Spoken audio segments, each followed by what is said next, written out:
Evelyn always told herself she'd get used to the apartment building's hallway. She'd been living there for 3 months, but each night when she stepped out of the elevator, the corridor seemed more alive than before. It was a suffocating tunnel of peeling wallpaper, buzzing pipes, and one flickering bulb at the far end. Every sound, drips, creaks, the low hum of the elevator machinery, echoed far too loudly. That night, after finishing a double shift, she stepped out of the elevator with heavy eyes and aching feet. But the hallway was darker than usual. The overhead light was out completely, leaving only the faint orange glow of the exit sign behind her. Her phone was dead. She muttered a curse under her breath. Her apartment was near the end, so she pressed her palm against the wall and started forward. The air felt colder here. Halfway down, the silence cracked.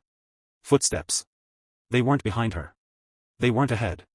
They were parallel to hers, pacing along the wall to her left. As though someone walked inside the wall itself. Her breath caught. She froze, and the steps stopped too. Heart hammering, she started again. The steps resumed. Faster when she walked faster. Louder when she hurried. By the time she reached her door, she was trembling so badly she dropped the keys twice. With a shaking hand, she unlocked the door and slipped inside, slamming it shut behind her. Relief washed over her like a wave, until she noticed the floor. Dark, wet footprints trailed across her rug. They started at the front door. And led deeper into her apartment. Evelyn's throat tightened. She tried to convince herself, maybe she had stepped in something. Maybe rainwater from her shoes. But when she looked down, her socks were bone dry. The footprints were larger than hers. Bare feet. She followed them slowly, every instinct screaming to run. The prints led past her kitchen, down the narrow hall, into her bedroom. The door was half open. Evelyn reached for the light switch with a trembling hand and flicked it on. The room was empty.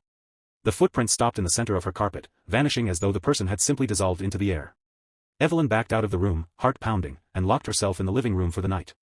She didn't sleep. When the sun finally rose, she tried to laugh it off. Maybe she'd hallucinated from exhaustion. Maybe there had been no footprints at all. But when she gathered her courage to check the bedroom again, her blood ran cold. The footprints were back. Fresh, glistening with moisture. And this time, they led out of the closet.